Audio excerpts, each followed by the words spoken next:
Tuzungumze kuhusiana na alama za mikono kwenye viganja, alama za M ama alama za herufi ya M kwenye viganja vya mikono. Kuna siri gani? Mengi ambayo huwa tunayasikiaga, lakini nikasema nikutafute walau unipe elimu kidogo kwenye hili. Kuna baadhi ya watu kwenye mikono yetu kunakuta kuna alama ya M. Hii tafsiri yake nini hasa? Sahi. Hii alama ya M ni alama muhimu sana. Mimi hapa ndani nina kitabu kinachoitwa Lughatul Jasad, kwa maana lugha ya mwili. Yani mwili unasema maneno. Na hasa ukitazama hizi alama za viganja, hasa hii harufi ya M ni miongoni mwa alama ambazo zilizopatikana wakati wa Nabiullahi Yusuf alayhi salatu wassalam. Pale wale wanawake walipokuwa wanafanya ile karamu kwa Nabii Yusuf, walivyowatokea kutokana na uzuri wake, wakaanza kukata mikono yao bila wao kujitambua. Ndo zikatokea hizi alama. Baadhi ya kila zinasema hivyo, ingawa baadhi ya kila katika ilmu ya masala ya ilmu alfizia, masala ya science ya Qur'ani, pia inatuambia hizi alama zimepatikana wakati mtu akiwa ndani ya tumbo la mama baada ya wiki 6 za ujauzito. Ndio alama hizi zinaanza kupatikana katika viganja. Lakini zinapatikana hizi alama kwa sababu ya kurahisisha kukunja mkono na kukunjua mkono, kwa sababu hizi tishu zinakuwa zina uwezo wa kuvutika na kusinyaa. Ndio zikapatikana hizi alama kwa taratibu za maarifa ya kisayansi ya Qur'an. Lakini hizi alama, kullu shay'in, kila kitu ambapo kinachokuja kwa huyu mwanadamu kinakuja kwa sababu. Hakuna kitu ambacho kimekaa tu hivi. Sasa ukimsoma Dr. Abdul Basit Muhammad As-Sayyidi, mwamba huyu, anasema yutabaru wujudu harfi M fi rahati al-yadi. Imefahamika ya kwamba kupatikana hii alama ya M katika kiganja cha mkono, almutakawan min khututi alqalbi arrasi alhayati walqadar, ambapo hii mistari minne ya M unayoiona hii ndani yake, hii mistari namna ilivyo, kuna mstari unaitwa alqalbu, kuna mstari ambao ni moyo. Yani hii ni kama vile unavyoona dashboard ya gari, yani hii ndio inasoma mambo yote. Naona majambo jinsi yalivyo. Sasa lakini kadhalika kuna mstari ambao unasoma mahusiano katika hii M. Lakini kadhalika kuna mstari ambao ni rasi, unasoma utimamu wa akili. Lakini kuna mstari ambao unasoma alhaya, masala ya kimaisha, sasa yanaendaje, mambo ya kiriziki na mfano hayo, walqadar, na makadirio. Yani hii mistari inasoma hivyo. Na hata Mtume sallallahu alayhi wasallam anatuambia, yani katika tumbo la mama inapofika zile siku 40, yani miezi 4 na siku 10, huwa anatumwa malaika. Yule malaika anakuja kuandika sasa hii michoro na hizi taratibu namna jinsi zilivyo, ili mambo yaweze kwenda katika hali iliyokuwa sawa sawa. Sasa kwa hali hiyo, fi ilmi qiraati al-kaffi alama. Lakini kadhalika katika ilmu ya kusoma viganja vya mkono kuna alama inaitwa ijabiyatun nadira tushiru ila hadsin quwa qudratin qiyadiyya, ya kwamba hizi alama bila shaka zinakuwa ni ishara ambayo bila shaka ina uwezo wa kutengeneza nguvu na pawa ya hali ya juu katika masala mazima ya kiutawala na kiuongozi. Kwa ukimwona mtu ana alama ya M katika mkono wake, basi mtu huyu anaweza kuwa kiongozi bora katika familia, mtu huyu anaweza kuwa kiongozi bora katika umma na jamii. Hii alama sio ya kubeza, ni alama bora sana.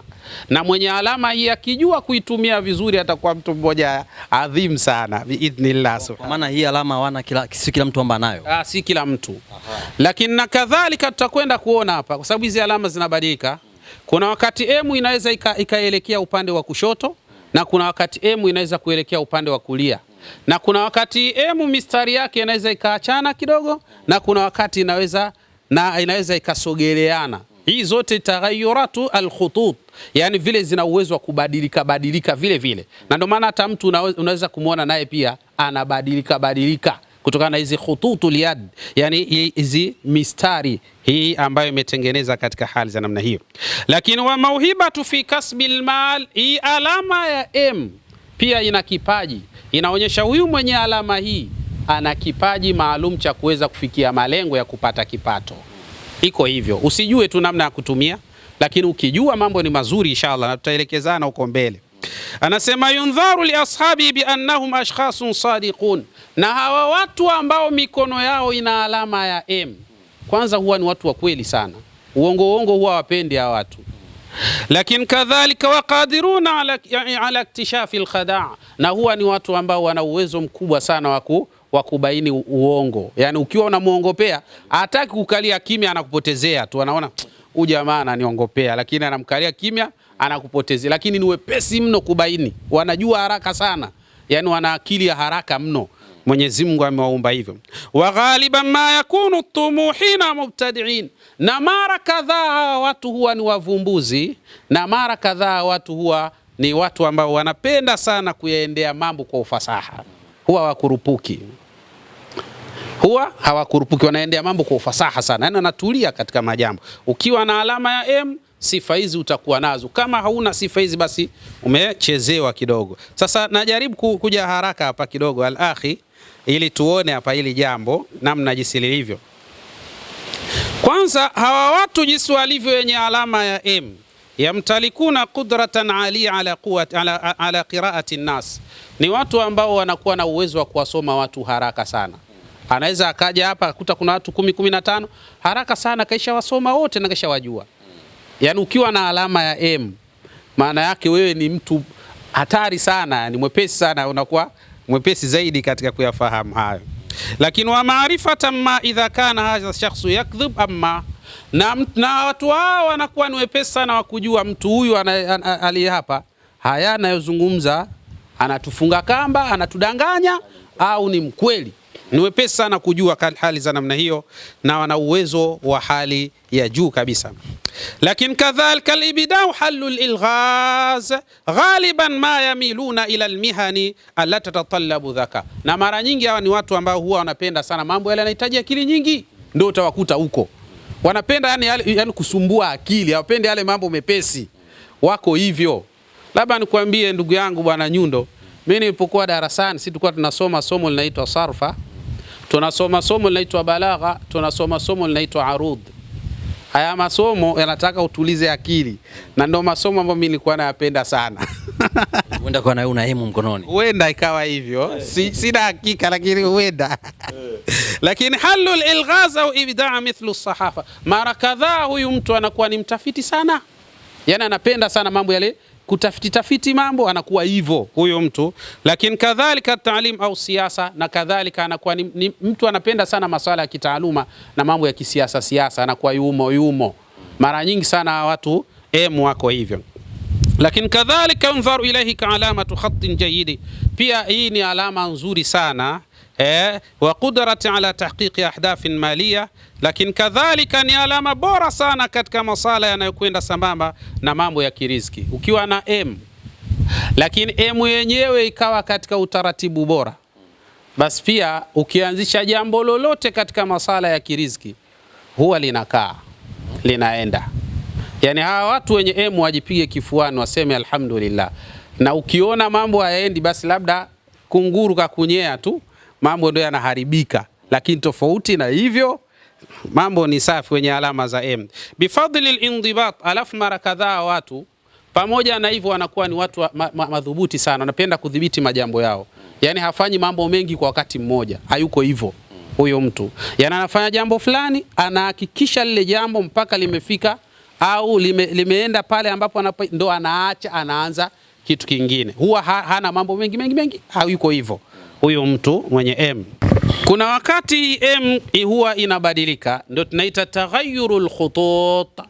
Yani mistari kuna wakati inaweza ikaelekea upande wa kushoto katika M. Wewe jichunguze, wewe ndugu yangu ambaye una M katika mkono wako, jichunguze vizuri, utabaini kitu hicho. Kuna baadhi ya nyakati mistari ina hen kuelekea upande wa kushoto, kuna baadhi ya wakati inaelekea upande wa kulia, kuna baadhi ya nyakati unaona ile mistari ya M inaachana kama inakimbiana hivi, alafu kuna baadhi ya nyakati unaona inasogeleana. Jitafakari vizuri au jitafiti vizuri, fuatilia hizi taratibu utapata kubaini haya masuala. Hii ni ilmu, sio mambo ya kurupuka.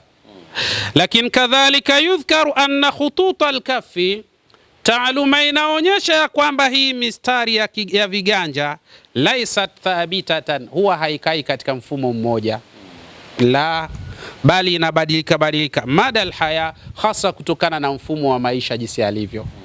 Yani hizi zinakwenda kutokana na mfumo wa maisha yako jinsi ilivyo. Zikiumba kuelekea kushoto, unakuwa unatoa sana, unaingiza kidogo. Ndo pale utaona mtu kama alikuwa ni mfanyabiashara, basi biashara wakati huo inaingia sana katika sala la hasara, mpaka anachanganyikiwa, wakati mwingine anafilisika kabisa.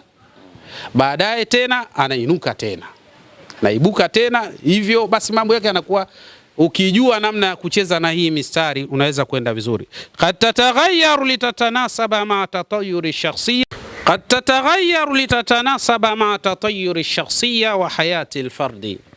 Lakini mara kadhaa hii mistari huwa inabadilika badilika kutokana na mnasaba wa hatua za mionekano, lakini kadhalika na mifumo ya kimaisha, nayo mistari inafata ujue.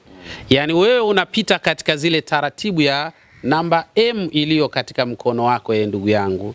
Kwa mazingira haya, hii namba ina maalumati kubwa.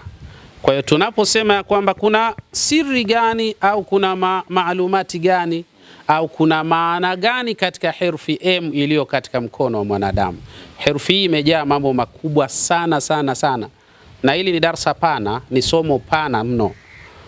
Kwa hiyo ni kama tu tumejaribu kugusagusa ili kutoa angalau mwangaza kwa yule ambaye ana herufi ya M. Sasa inawezekana ukawa na herufi ya M, lakini mambo yako ni tofauti na yaliyotajwa katika herufi ya M. Jichunguze, kuna shida. Sasa shida hiyo ni shida gani? Hayo ni mambo mengine, yanahitaji taaluma ya utafiti ili mambo yaweze kwenda katika hali bora biidhnillahil karim. Swali la msingi kwa yote ambayo umeyazungumza, kuna madhara yoyote ya mtu kufahamu herufi yangu ya mikono, ama kuna athari yoyote ambayo mtu anaweza akaitumia ama anaweza kanizuru mara baada ya kuweza kujua herufi ya kwenye mikono yangu? Anaweza akakudhuru mtu tena vibaya mno. Hakuna kitu ambacho ni hatari zaidi kama ili suala zima la mtu kujua siri iliyo katika michoro katika mikono yako. Ni hatari zaidi, na ndio maana katika siku chache zilizopita au miaka michache ilizopita tulimsikia msanii mmoja anasema ya kwamba, anamwambia mtu kwamba kama unabisha nipe mkono. Sio bahati mbaya ile, nipe mkono ana maana kweli hasa, ambayo inayojulikana kwamba nikishapata zile symbols zako umekwisha.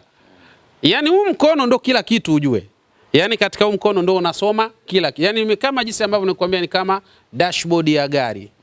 Dashboard ya gari namna ilivyo, unapowasha gari yako ndio inaweza kukwambia kwamba temperature ya engine yako ipo kiasi gani, lakini ndio ambayo inaweza ikakwambia kwa maana tenki ya gari yako ina mafuta kiasi gani, lakini ndio ambayo inaweza kukwambia dashboard ya kwamba taa yako ya upande wa kulia haiwaki, lakini dashboard itasoma kila kitu. Ndio kiganja cha mkono namna jisikilivyo, kina uwezo wa kusoma kila kitu. Kwa hiyo mtu akijua uhalisia wa siri ya michoro ya mikono yako, anaweza kukudhuru vibaya mno, tena kwa haraka mno katika hali za namna hiyo.